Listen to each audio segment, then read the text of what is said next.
ఢిల్లీలో జరిగేటువంటి కార్యక్రమాలకి షిప్యార్డ్ కూడా మోదీలో కలిపిన నాయకుడు రాజశేఖర రెడ్డి గారు.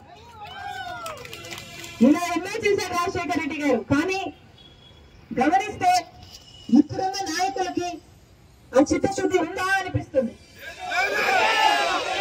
నిజంగానే లేదనిపిస్తుంది. ఎందుకంటే ఆ రోజు రాజశేఖర రెడ్డి గారు ఈ ప్రాజెక్ట్ కి యాక్సిలరీ ప్రాజెక్ట్ గా ఉన్న గంగవరం పోర్ట్ ని రాజశేఖర రెడ్డి గారు ఎప్పుడూ ప్రైవేట్ పరం చేయాలనుకోలేదు.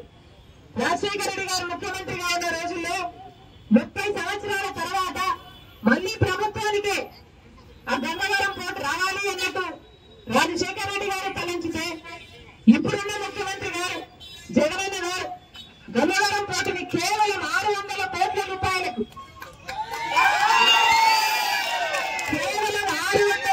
కోట్ల రూపాయలకు అప్పనంగా శాశ్వతంగా అప్పచెప్పేశారు అంబానీకి.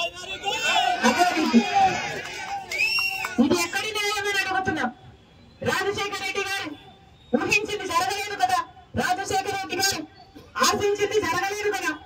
రాజశేఖర రెడ్డి గారు ఎప్పుడే గాని ప్రభుత్వ ఆస్తులని మన ఆస్తి, ఇది మనది, మన ప్రజలది అన్నట్టు, సొంతం అన్నట్టుగా రాజశేఖర రెడ్డి గారు దానికి కాపులా కుక్కిన నేను అన్నట్టుగా ఒక వాచ్మెన్ గా వాచ్ దారులు